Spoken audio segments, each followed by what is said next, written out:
Hello students, आज जो कविता हम पढ़ने जा रहे हैं उस पोम का नाम है the tale of Custard the dragon. और इस कविता में हम सबसे पहले जान लेते हैं कुछ कैरेक्टर्स हैं और उनके नाम हैं। तो जो पहला जो कैरेक्टर है यहाँ पर वो है एक छोटी सी बच्ची, एक छोटी सी गर्ल है, उसका नाम है बेलिंडा। और एक किटन है यानी कि बिल्ली है, उसका नाम है इंक। तो यहाँ पर आप फोटो भी देख सकते हैं इसका। तो बिल्ली का जो बच्चा है उसका नाम इंक है, एक लड़की है उसका नाम बेलिंडा है, और कस्टर्ड जो है एक ड्रैगन का नाम है, मस्टर्ड एक डॉग का नाम है, और ब्लिंक एक माउस यानी कि चूहे का नाम है। तो ये जो कैरेक्टर्स है आपको ये याद रखने हैं, और इसी में जो है ये कविता इन कैरेक्टर्स पर है। और मेन जो कैरेक्टर है इसमें वो कस्टर्ड है यानी कि ड्रैगन, जैसे कि नाम से भी पता चल रहा है, the tale of Custard the dragon. Tale होती है कहानी, तो ये उसकी कहानी है जिसका नाम कस्टर्ड है, और वो कस्टर्ड ड्रैगन का नाम है। तो आइए हम इसको देखते हैं। Stanza 1। Belinda lived in a little white house with a little black kitten and a little gray mouse, and a little yellow dog and a little red wagon, and a really truly little pet dragon। ठीक है, तो यहाँ पर हम stanza 1 में पढ़ रहे हैं कि ये जो बेलिंडा नाम की जो छोटी सी बच्ची है वो जो है अपने एक वाइट से घर में, जो है छोटे से वाइट से घर में एक छोटी सी बिल्ली है उसके साथ रहती है, और एक छोटा सा ग्रे कलर का माउस है उसके साथ रहती है, एंड उसके साथ और भी लिटिल येलो डॉग है, छोटा सा डॉग है, and a little red wagon, और साथ में एक वैगन है यानी कि गाड़ी, जैसे यहाँ पर आपको फोटो में दिख रहा है। तो इस प्रकार का एक गाड़ी उनके पास है। तो ये सभी वहाँ पर रहते हैं। And a रियलियो ट्रूलियो little pet dragon, और हाँ, पेट ड्रैगन को हम नहीं भूल सकते हैं, ड्रैगन यानी कि जिसका नाम कस्टर्ड है, और वो भी उनके साथ में रहता है। रियलियो ट्रूलियो एक पोइट के द्वारा एक भाषा यूज की गई है जिसका नाम है रियली और ट्रूली। ठीक है, तो इसको वैसा इसका कोई खास मीनिंग पोएम में नहीं है। अगर इसका मीनिंग हम जानना चाहें तो रियली ट्रूलियो है। ये कोई इंग्लिश वर्ड भी नहीं है, ये पोइटिक डिवाइस है जो जो पोइट लोगों के पास या कवि लोगों के पास वो अधिकार होता है कि किसी वर्ड को कैसे यूज किया जाना चाहिए, वो उनके पास लाइसेंस रहता है। तो इसको हम पोइटिक लाइसेंस डिवाइस कहते हैं। तो डिवाइस, लिटरेरी डिवाइसेस जो भी है वो यहाँ पर हैं, तो हम अभी इसको देखने वाले हैं। तो वैगन का मतलब मैंने आपको बता दिया कि इसका मीनिंग जो है इस गाड़ी से है। आइए हर एक स्टैंजा का साथ में लिटरेरी डिवाइसेस देखते हैं। राइम स्कीम जो है यहाँ पर जो फॉलो हुई है आप देख सकते हैं, और रेपिटिशन यूज हुआ है। Use of word, the word little, little जो वर्ड है वो रिपीट हुआ है कई बार, जैसे यहाँ पर लिटिल है, ये लिटिल है, यहाँ पर हो गया, ये हो गया, यहाँ पर यूज है, और ये वाला। तो ये हर एक लाइन में लिटिल लिटिल बार बार आ रहा है, जिसको रेपिटेशन बोलते हैं। और रेपिटेशन एक डिवाइस है, लिटरेरी डिवाइस है। तो आप इस, अगर आपसे पूछा जाए कि लिटरेरी डिवाइस इसमें कौन सा है, तो आप इस डिवाइस का नाम लिख सकते हैं, रेपिटेशन। फिर ऑक्सीमोरन का यूज हुआ है। ऑक्सीमोरन किस डिवाइस को कहते हैं, किस लिटरेरी डिवाइस का नाम है? Use of two words with opposite meanings, जब दो वर्ड यूज रहेंगे और उनका मीनिंग ऑपोजिट रहेगा। जैसे पेट ड्रैगन, यहाँ पर ये जो पेट ड्रैगन है, ड्रैगन एक्चुअली एक एनिमल है, और पेट उसको कहते हैं जो घर में हम पाल सकते हैं। वाइल्ड और डोमेस्टिक अलग अलग, ऐसे आप समझ सकते हो। एक होता है डोमेस्टिक एनिमल, एक होता है वाइल्ड एनिमल। तो ड्रैगन बोलने से हम लोग ड्रैगन को घर में पाला नहीं करते हैं, वो वाइल्ड है। वैसे ड्रैगन कोई रियल एनिमल भी नहीं है, ये इमेजिनेशन है, लेकिन फिर भी हम मान रहे कि ये एक पालतू जानवर नहीं होता है। लेकिन यहाँ पर पेट इसको कहा गया है। पेट का मतलब होता है पालतू, डोमेस्टिक, जिसको हम पालते हैं। तो पेट ड्रैगन जब यहाँ पर किया गया है तो दो ऑपोजिट वर्ड्स का यूज हुआ है, और उसी को ऑक्सीमोरन लिटरेरी डिवाइस कहा जाता है। इसका मतलब होता है ऑपोजिट मीनिंग्स। नेक्स्ट चलते हैं, कौन सा डिवाइस है? एनाफोरा।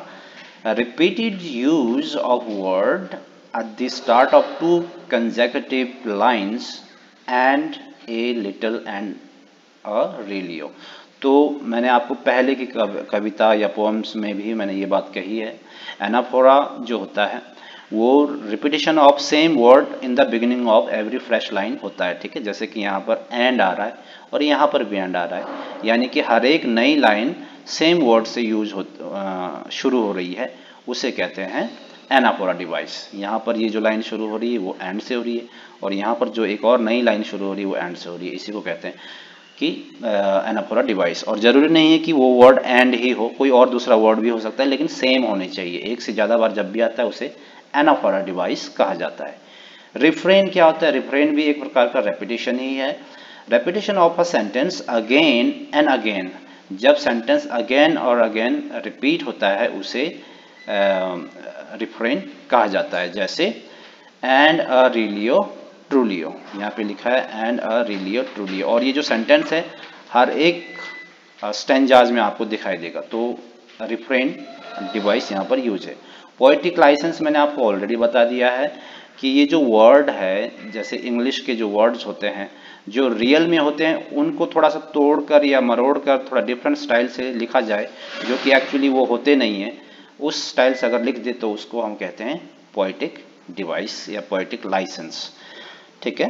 तो क्योंकि लाइसेंस का मतलब है अधिकार, तो ये इस तरह लिखने का अधिकार सिर्फ पोएट लोगों को ही होता है, वही लोग इस प्रकार से लिख सकते हैं, हम ऐसा नहीं लिख सकते हैं, ठीक है। नेक्स्ट स्टेंजा है, now the name of the little black kitten was Ink and the little grey mouse she called him Blink and the little yellow dog was sharp as mustard, but the dragon was a coward and she called him custard। अब जितने भी characters हैं उनके नाम क्या क्या है इस स्टेंजा में हम पढ़ते हैं। तो लिटिल ब्लैक किटन का नाम था इंक, और लिटिल ग्रे माउस को जो बेलिंडा लड़की थी वो उसको बुलाती थी ब्लिंक, और जो छोटा सा डॉग था वो बहुत ही तेज था, बिल्कुल शार्प था, बहुत इंटेलिजेंट था, बट उसका नाम मस्टर्ड था। और जो ड्रैगन था वो बहुत डरपोक था, और उसको जो बेलिंडा थी वो उसे कस्टर्ड कहकर बुलाती थी। तो ये इन सबके नाम है। वर्ड मीनिंग, मस्टर्ड अ येलो कलर फ्लावर, ठीक है। मस्टर्ड तो आपको पता ही है, सरसों का साग होता है, सरसों का दाना होता है, तो मस्टर्ड बोलने से आप समझ सकते हैं। तो येलो कलर्ड फ्लावर यहाँ पर, ठीक है। कावर्ड होता है वीकलिंग, कावर्ड मतलब डरपोक, वीकलिंग या जिसमें हिम्मत ना हो। अब लिटरेरी डिवाइसेज इस स्टेंजा में कौन कौन सा हुआ है या कौन कौन सा आया है वो देख लेते हैं। राइम स्कीम फिर से आप देख सकते हो सेम है, ए बी बी। और सिमिली का यूज यहाँ पर हुआ है। सिमिली का मतलब होता है कंपेयर करना दो डिफरेंट चीज़ों को, जैसे dog compare to mustard and the little yellow dog was sharp as mustard. यहाँ पर इस लाइन में जो यहाँ पर दिया है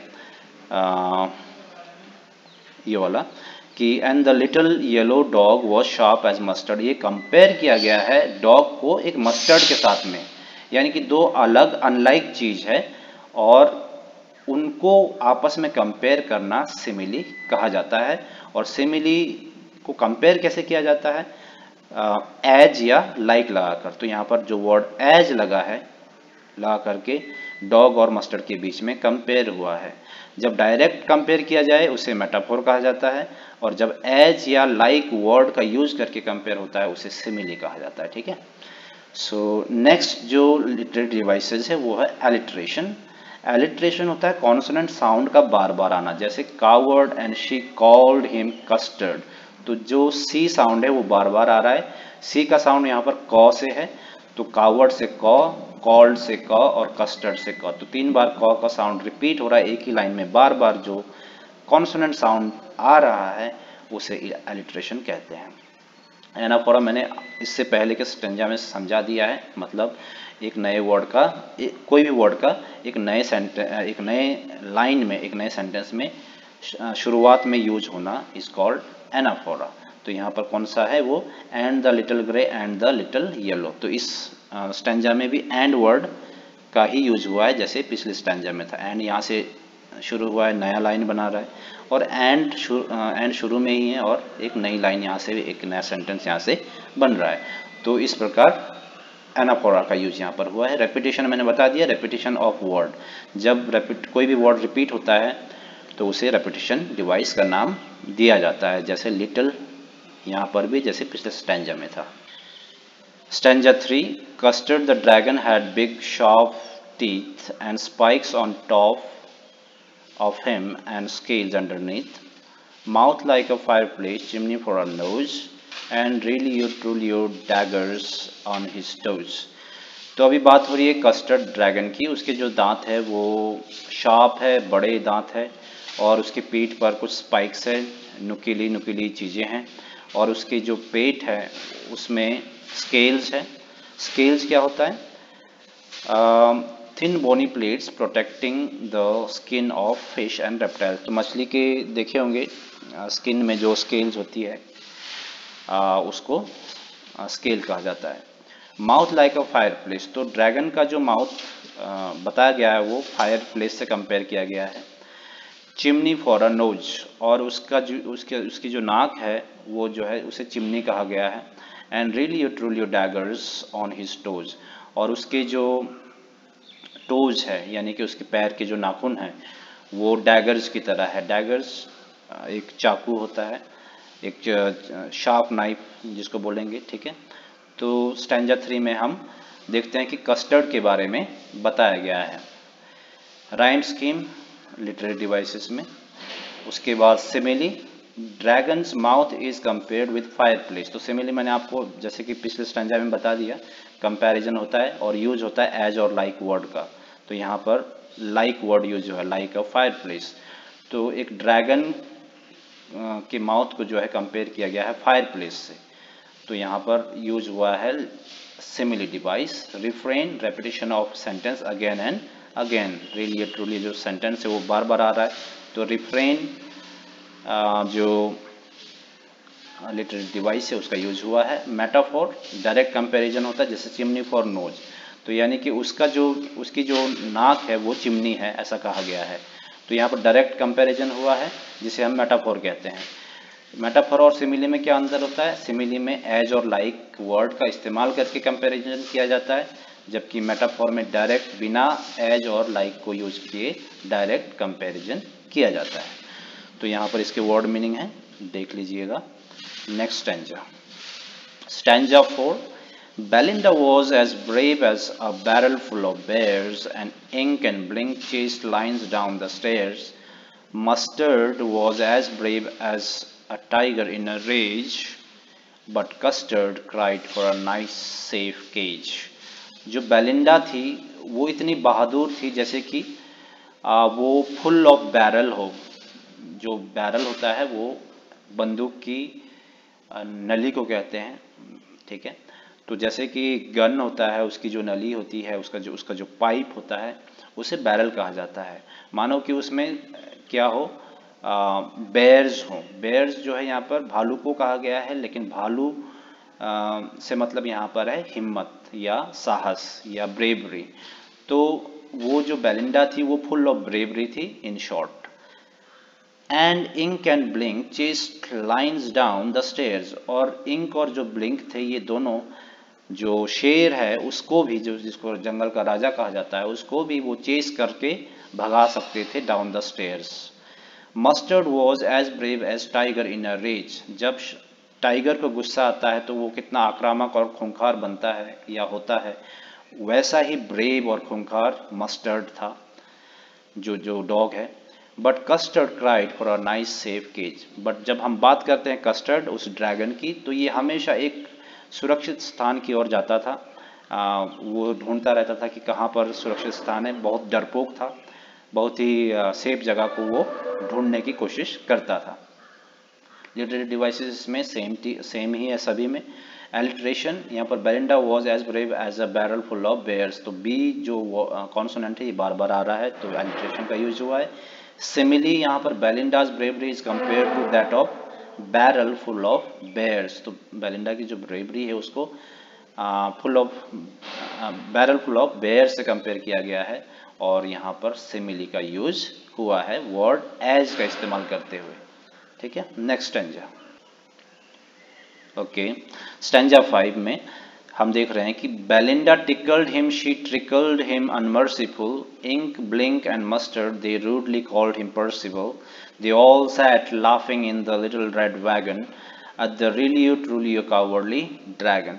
स्टैंजा 5 में हम देख रहे हैं कि जो बेलिंडा थी वो टिकल करती थी, यानी कि गुदगुदी लगाती थी इस ड्रैगन को जिसका नाम कस्टर्ड है, और बहुत ही बेरहमी से, अनमर्सीफुल मतलब बेरहमी से, बिना दया किए। इंक, ब्लिंक और जो मस्टर्ड थे वो उसे रूडली बुलाते थे पर्सिबल। पर्सिबल का मतलब होता है a night in king authors court. Night मतलब एक सैनिक, तो आप सैनिक समझ सकते हैं, एक आर्मी जवान। जो इंक, ब्लिंक और मस्टर्ड थे वो उसको रूडली बुलाते थे कि वो एक पर्सिबल था। तो पर्सिबल एक कैरेक्टर है जिसका नेगेटिव इमेज है, इसीलिए यहाँ पर इसका इस्तेमाल किया गया है उसको चिढ़ाने के लिए। They all sat laughing in the little red wagon, और सभी के सभी वो जो लाल रंग की उनकी गाड़ी थी उसमें बैठ करके हंसते रहते थे और ड्रैगन का मजाक उड़ाते रहते थे, बोलते थे कि वो कावर्डली है यानी कि डरपोक है। ठीक है, तो इस स्टैंजा में जो लिटरेरी डिवाइसेस हैं वो राइम स्कीम तो चल ही रहा है सेम। फिर हम देखते हैं refrain, repetition of word, really truly, her stanza में वो चल रहा है, तो रिफ्रेन भी यहाँ पर है। रेपिटेशन ऑफ वर्ड, टिकल्ड यहाँ पर 2 बार इस्तेमाल हुआ है, टिकल्ड एंड टिकल्ड। फिर उसके बाद अलूशन है। अलूशन क्या होता है? रेफरेंस टू एनी पर्सन और प्लेस। तो जब हम रेफरेंस देते हैं किसी चीज़ का, बात करते हुए किसी चीज़ का रेफरेंस देते हैं तो उसे अलूशन डिवाइस कहा जाता है। जैसे यहाँ पर पर्सिबल का नाम लेकर के, पर्सिबल का नाम लेकर के जो है यहाँ पर हम रेफर कर रहे हैं। ठीक है, तो ये हो गया allusion. Personification, Ink, Blink and Mustard, they rudely called him Percival. तो ये जो इंक, ब्लिंक और मस्टर्ड है ये उसको कॉल कर, उसको बुलाते हैं, पर्सिबल बुलाते हैं कस्टर्ड को, यानी कि ये एक व्यक्ति की तरह दिखाए गए हैं। हालांकि है ये जानवर है, ये बोल नहीं सकते हैं या सोच नहीं सकते हैं या किसी को बुला नहीं सकते, लेकिन यहाँ पर इनको पर्सोनिफाई किया गया है। ठीक है, व्यक्ति का गुण दिया गया है। Next stanza, stanza 6. Belinda giggled till she shook the house, and Blink said, "Weak, which is giggling for a mouse." Ink and Mustard rudely asked his age, when Custard cried for a nice safe cage. Belinda हंसती है, till she shook the house, बहुत जोर जोर से हंसने लगती है, and Blink said weak, और जो Blink होता है, मतलब जो माउस का नाम है ब्लिंक, वो वीक करता है, यानी कि उसकी आवाज़ है वो आवाज़ निकालता है। Which is giggling for a mouse, giggling का मतलब होता है हंसी, तो वीक मतलब माउस की हंसी है। Ink and Mustard rudely asked his age, और इंक और जो मस्टर्ड है वो चिढ़ाते हुए उसका एज पूछते हैं कि भाई तुम कितने साल के हो, तुम कितने बड़े हो, क्योंकि वो बहुत डरपोक है और हमेशा नाइस सेफ केज की ओर भागता है, मतलब नाइस सेफ और सुरक्षित जगह को हमेशा ढूंढता रहता है। ठीक है, literary devices rhyme scheme same है। ऑनोमेटोपिया है जो एक फिगर ऑफ स्पीच है, यानी कि लिटरेरी डिवाइस है। Usage of sound words to create a dramatic effect, जैसे गिगल्ड, वीक। ऑनोमेटोपिया का मतलब होता है जब हम किसी चीज़ के साउंड को किसी वर्ड से रिप्रेजेंट करते हैं, जैसे गिगल हंसी को रिप्रेजेंट करता है, ये साउंड है, और वीक इस चूहे की आवाज़ को रिप्रेजेंट करता है, उसके साउंड को रिप्रेजेंट करता है। ऐसा तो शॉर्ट में ऐसे वर्ड जो किसी साउंड को रिप्रेजेंट करते हैं उसे ऑनोमेटोपिया डिवाइसेस कहा जाता है। ठीक है, रेपिटेशन फिर से यहाँ पर आ रहा है। Custard cried for a nice safe cage, ये लाइन भी बार बार आ रही है। ठीक है, तो यहाँ पर रेपिटेशन का यूज हुआ है।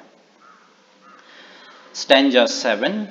Suddenly they heard a nasty sound, and Mustard growled, and they all looked around. Much, cried Ink, and ooh, cried Belinda, for there was a pirate climbing in the window.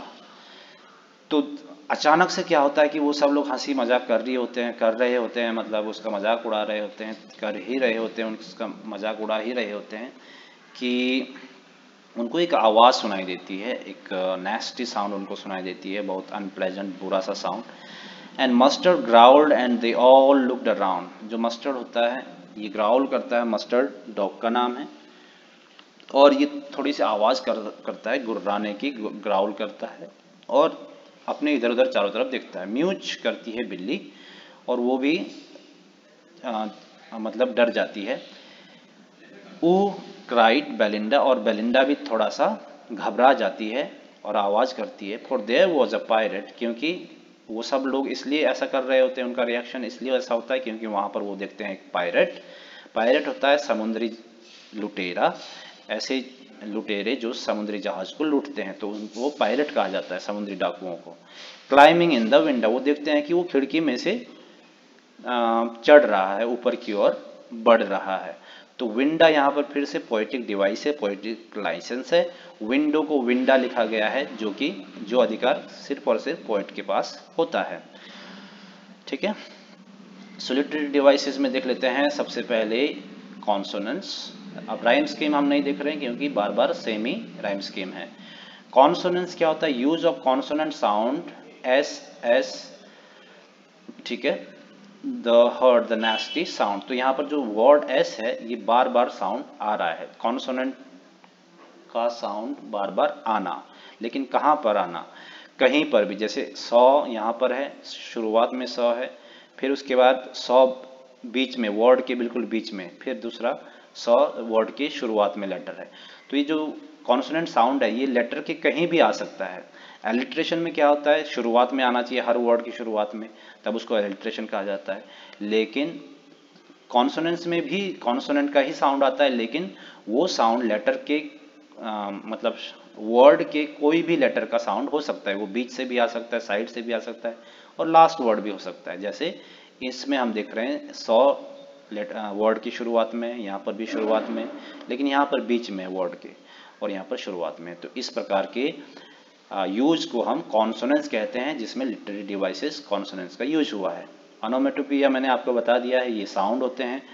तो यहाँ पर क्या sound है? Dramatic effective sound, ग्राउल्ड, म्यूच, ये सब actually sound के नाम हैं। तो यहाँ पर ऑनोमेटोपिया का यूज हुआ है। पोएटिक लाइसेंस मैंने आपको ऑलरेडी बता दिया है, विंडा जो कि विंडो को कहा गया है, ये पोएटिक लाइसेंस है। अब देखते हैं next stanza 8। Pistol in his left hand, pistol in his right, and he held in his teeth a cutlass bright. His beard was black, one leg was wood. It was clear that the pirate meant no good. तो यहाँ पर बताता है pirate के बारे में और आगे कि उसके हाथ में, बाएं हाथ में एक पिस्टल था, और उसके दाएं हाथ में भी एक पिस्टल था, यानी कि बंदूक थी। And he held in his teeth a cutlass, और दांतों से दबा रखा था या पकड़े हुए था कटलैस, यानी कि चाकू, छुरी, ठीक है, और काफ़ी चमक रहा था वो। हिज बियर्ड वॉज ब्लैक, उसकी जो दाढ़ी थी वो काली थी। वन लेग वॉज वुड, और उसका जो पैर था वो एक लकड़ी का पैर था। It was clear that the pirate meant no good, और उसको देखने से ही लग रहा था कि उसका जो मकसद है, उसकी जो इच्छा है या उसका जो इरादा है वो अच्छे के लिए नहीं था। तो देखते हैं एल्ट्रेशन, यहाँ पर भी बियर्ड वॉज ब्लैक, यानी कि एक बार से ज़्यादा बार बी साउंड आ रहा है, बी लेटर, तो यहाँ पर एल्ट्रेशन हो गया है। इमेजरी क्या होता है? An image is created about the appearance of the pirate. तो इमेजरी हम उस डिवाइस को कहते हैं जब हमारे माइंड में जो राइटर होते हैं या पोएट होते हैं वो हमारे माइंड में अपने राइटिंग के द्वारा एक इमेज को तैयार करते हैं। जैसे यहाँ पर ये पढ़ने से हमको उस डाकू का इमेज हमारे मन में या दिमाग में क्रिएट हो रहा है, हम उसके बारे में उसको पिक्चराइज कर पा रहे हैं, उसी को इमेजरी डिवाइस कहा जाता है। Stanza number 9। Belinda paled and she cried help help, but Mustard fled with a terrified yell. Ink trickled down to the bottom of the household, and Little Mouse blinked strategically mousehold. तो यहाँ पर stanza 9 में हम देखते हैं कि जो Belinda थी वो डर के मारे उसका चेहरा पीला पड़ जाता है, पेल मतलब पीला। And she cried help help, और मदद के लिए वो चिल्लाती है। बट मस्टर्ड फ्लैड, जो मस्टर्ड था डॉग था, वो ऐसे भागता है बिल्कुल डर करके, और येल्प करता है यानी कि चिल्लाता हुआ, आवाज करता हुआ वो भी वहां से भाग जाता है। Ink trickle down to the bottom of the mouse house hold, जो इंक थी यानी कि जो बिल्ली थी, वो भी घर के सबसे निचले वाले हिस्से में, बिल्कुल ग्राउंड फ्लोर बोल सकते हैं, वहां जाकर के वो छुप जाती है। एंड लिटिल माउस, ट्रिकल का मतलब यहाँ है भागना। And little mouse blink strategically mouse hold, और जो छोटा सा माउस था जिसका नाम ब्लिंक था, वो भी मतलब अपने से पूरी कोशिश करता है और जैसे तैसे करके वहां से भाग जाता है और अपनी बिल में चले जाता है। माउस होल्ड यहाँ पर फिर से कोई इंग्लिश वर्ड नहीं है, ये पोएटिक डिवाइस है। माउस और होल्ड को टुगेदर लिख करके पोएट ने इसे यूज किया है, ठीक है। तो इसका मतलब है कि वो अपने बिल में चला जाता है। तो यहाँ पर इसे वर्ड के कुछ मीनिंग है। स्ट्रेटजिकली का मतलब है प्लान करके, सोच समझ करके। तो राइम स्कीम यहाँ पर भी सेम है। ट्रांसफर्ड एपिथेट, ट्रांसफर्ड एपिथेट होता है, एपिथेट का मतलब होता है एडजेक्टिव। तो टेरिफाइड येल्प, तो यहाँ पर ये जो कहाँ पर है, but mustard fled with the terrified Yelp, वो वहां से भागा है, लेकिन कैसे भागा है, डरते हुए उसने आवाज की है। तो यहाँ पर जो एडजेक्टिव है वो ट्रांसफर हुआ है किस पर, येल्प पर, यानी कि इस येल्प को क्वालिफाई करने के लिए यूज किया गया है एडजेक्टिव टेरिफाइड। और हालांकि येल्प को यहाँ पर यानी कि जो येल्प नाउन है, इसको यहाँ पर क्वालिफाई करने की ज़रूरत नहीं थी, क्योंकि मेन सब्जेक्ट कोई और है। तो जहाँ पर मेन सब्जेक्ट को छोड़कर किसी और नाउन या किसी और सब्जेक्ट के बारे में जब एडजेक्टिव जो है क्वालिफाई करता है, उसके गुण को बताता है, तो उसे ट्रांसफर्ड एपिथेट कहा जाता है, और ये लिटरेरी डिवाइस का नाम है। रेपिटेशन हेल्प हेल्प, यहाँ पर दो वर्ड रिपीट हुए हैं। पोएटिक लाइसेंस फिर से यहाँ पर है, जो मैंने ऑलरेडी आपको बता दिया है, माउस होल्ड। बढ़ते हैं next, stanza 10। But up jumped Custard, snorting like an engine, clashed his tail like irons in a dungeon. With a clatter and a clank and a jangling squirm, he went at the pirate like a robin at a worm. तो यहाँ पर बताया गया है custard का reaction क्या होता है, वो क्या करता है। सब लोग भाग चुके हैं, लेकिन कस्टर्ड स्नॉर्ट करता है, वो गुर्राने की आवाज निकालता है। लाइक एन इंजन, जिस प्रकार एक इंजन की आवाज़ निकलती है, उसी प्रकार वो भी आवाज़ें निकालने लगता है, उसकी आवाज़ उस प्रकार होती है। Clashed his tail like iron in a dungeon, dungeon का मतलब होता है अंडरग्राउंड प्रिजन, ठीक है। और अंडरग्राउंड प्रिजन में जिस प्रकार लोहे या आयन रॉड का साउंड या आयन के बजने का, टकराने का साउंड आता है क्लैश करने के बाद, उसी प्रकार उसका जो टेल है जब वो क्लैश कर रहा है तो उसी प्रकार की आवाज आ रही है। With a clatter and clank and a jangling squirm, और आवाज किस किस की आवाज आ रही है, क्लैटरिंग की आवाज यानी कि ऑब्जेक्ट के टकराने की आवाज, क्लैंक मतलब बर्तन ऑब्जेक्ट के टकराने की आवाज, और उनसे जो जैंगलिंग हो रही है यानी कि साउंड आ रही है, वो उसकी पूंछ की वजह से आ रही है, टेल की वजह से, क्योंकि उसको स्क्वर्म कर रहा है, इधर उधर मूव कर रहा है। He went at the pirate like a robin at a worm, वो पायरेट पर इस प्रकार झपटता है, उसकी ओर इस प्रकार बढ़ता है जैसे कि एक रॉबिन अपने भोजन के लिए जाती है। भोजन मतलब यहाँ पे वॉर्म मतलब कीड़ा है, और रॉबिन चिड़िया का नाम है। जिस प्रकार चिड़िया उन कीड़ों को भोजन के रूप में लेने के लिए जिस प्रकार उनकी ओर बढ़ती है, वैसे ही यहाँ पर जो कस्टर्ड है वो पायरेट की ओर बढ़ता है। यहाँ पर है word meaning, you can see it, और यहाँ पर लिटरेरी डिवाइसेस। सिमिली का यूज हुआ है, compared with sound of engine, dragon को के साउंड को इंजन के साउंड से कंपेयर किया है, तो सिमिली का यूज हुआ है। ऑनोमेटोपिया का यूज हुआ है जैसे कि क्लैटर, क्लैंक, जंगलिंग, ये सब साउंड के नाम है, तो ऑनोमेटोपिया उसी को कहते हैं। इमेजरी, हम उसका इमेज हमारे दिमाग में बन पा रहा है कि ड्रैगन कैसा होगा, वो क्या कर रहा होगा, उसके सारे मतलब उसके बारे में हम इमेजिन कर रहे हैं, तो वो इमेजरी डिवाइस कहलाता है। तो स्टैंजा 11 में हम अब पहुंच चुके हैं। The pirate gaped at Belinda's dragon and gulped some grog from his pocket flagon. He fired 2 bullets, but they didn't hit, and Custard gobbled him every bit. तो ये जो पायरेट है वो अपने मुंह को जो है ओपन रखता है, थोड़ा सा चौंकने के अंदाज में। उसका मुंह खुला का खुला रहता है एट बेलिंडाज ड्रैगन, यानी कि जब वो बेलिंडा के ड्रैगन को देखता है जिसका नाम कस्टर्ड है, तो वो उसका मुंह खुला का खुला रह जाता है उसको देख करके। And gulped some grog from his pocket flagon, और अपने पॉकेट से निकाल करके, जो पॉकेट फ्लैगन है उसका, यानी कि एक कंटेनर है, एक बैग है, silver in which drink is stored, तो बोल सकते हैं आजकल हमारी भाषा में बोतल है, ठीक है। तो जो बोतल है उसमें से वो ग्रॉग निकालता है, लेता है। ग्रॉग मतलब यहाँ पर शराब है, अल्कोहल है, उसको वो गल्प करता है, उसकी घुटकी लगा लेता है। ही फायर 2 बुलेट्स, और गोलियां चलाता है 2 गोलियां ड्रैगन पे, बट दे डिडंट हिट, लेकिन वो उसको लगती नहीं है। And custard गॉबल्ड him every bit, और ये जो ड्रैगन है जिसका नाम कस्टर्ड है वो उसको गॉबल कर जाता है, यानी कि उसको खा जाता है, हर एक हिस्से को खा जाता है। एवरी बिट मतलब हर एक हिस्से को उसको खा जाता है पूरा का पूरा। एलिट्रेशन है गल्प सम ग्रॉग, जिसमें गॉ साउंड बार बार आ रहा है तो एलिट्रेशन हुआ। Imagery, they have shown the reaction and actions made by the pirate on seeing the dragon, तो यहाँ पर कि वो पायरेट ने क्या किया, उसका रिएक्शन क्या था, उसने बोतल निकाला, उसमें से ग्रॉग को लिया, फिर बुलेट फायर किया, ये सब एक इमेजरी बन रहा है हमारे माइंड में, एक पिक्चर सा बन रहा है, तो इसमें इमेजरी डिवाइस का भी यूज हुआ है। Next stanza, Belinda embraced him, Mustard licked him, no one mourned for his pirate victim, Ink and Blink in glee did gyrate around the dragon that ate the pirate. Belinda, उसके बाद जब ये सब हो जाता है तो बेलिंडा आती है और उस मस्टर्ड को इम्ब्रेस्ड हिम मतलब जो कस्टर्ड है उसको गले लगाती है।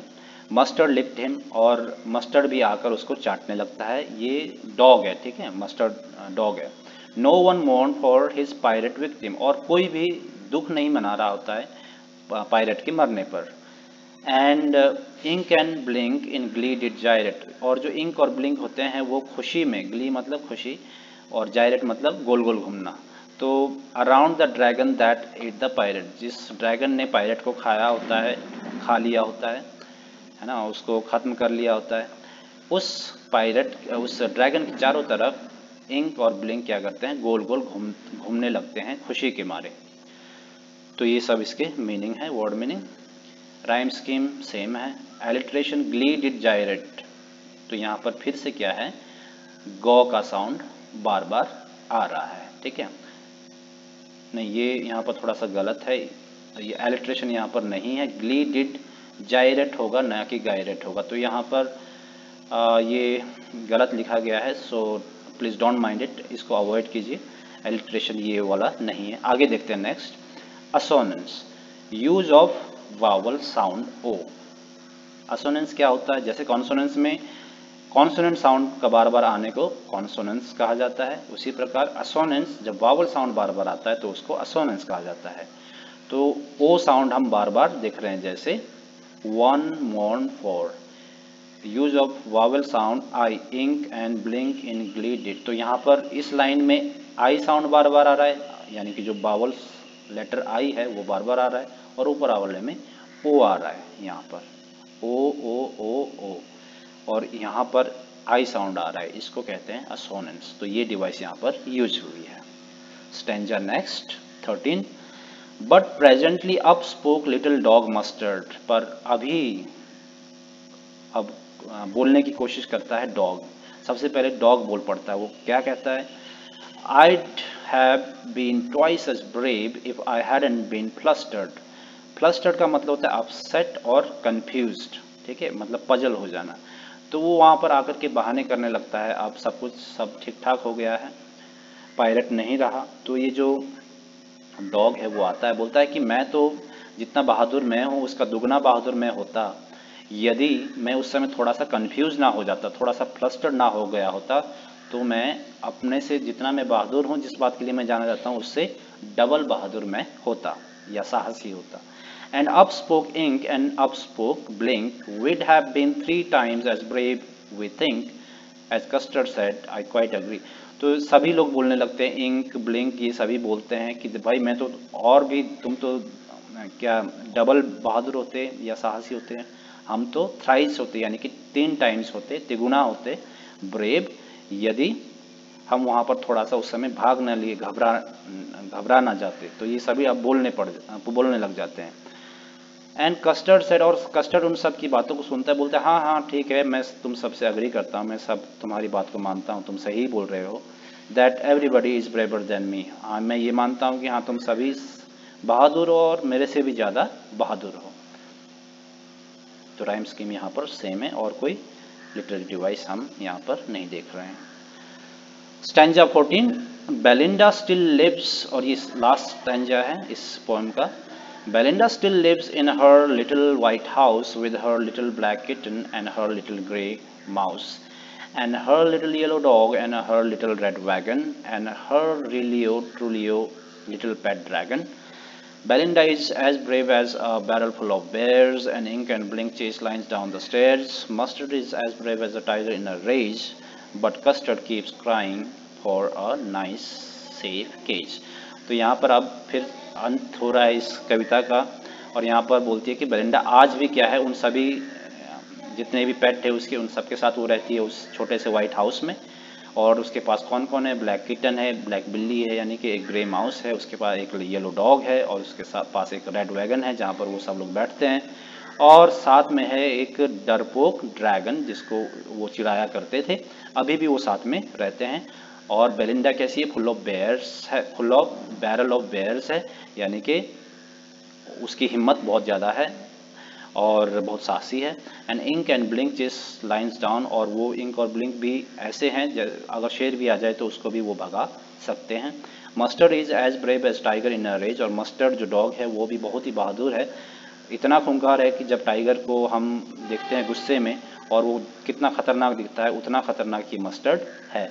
लेकिन जो कस्टर्ड है वो अभी भी क्या करता है, अभी भी बस उसकी वही आदत है, वो एक सुरक्षित जगह को ढूंढता रहता है। So this was poem custard the dragon. और लिटरेरी डिवाइसेस में देख लेते हैं थोड़ा सा। रिफ्रेन है रिपीटेशन ऑफ सेंटेंस, तो ये तो हम देख ही रहे हर स्टेंजाज में है, रियली ट्रूली वाला सेंटेंस। तो रिफ्रेन लिटरेरी डिवाइस है, और रिपीटिशन क्या है, स्टेंजा हैज़ बिन रिपीटेड। तो कौन सा स्टेंजा यहाँ पर रिपीट हुआ है, तो देखते हैं आप, स्टेंजा भी रिपीट हुआ है, साथ में हम वर्ड्स भी देख रहे हैं जैसे कि लिटिल लिटिल लिटिल लिटिल, ये सब रियली ट्रूली तो नहीं है, हाँ ये रियली ट्रूली जो है रिफ्रेन है, और रिपीटिशन क्या है, लिटिल। तो ये सब वर्ड्स यहाँ पर लिटरेरी डिवाइस के हम देखते हैं। Okay, so this was a poem, hope you guys understood. और कविता थोड़ी सी लंबी बन चुकी है क्योंकि 14 स्टैंजाज है और साथ में मैंने आपको लिटरेरी डिवाइसेस बता दिए हैं, और इससे एग्जाम में ज़रूर मतलब लगभग हर साल पूछा जाता है क्वेश्चन, तो बहुत ही इंपॉर्टेंट पोएम ये है।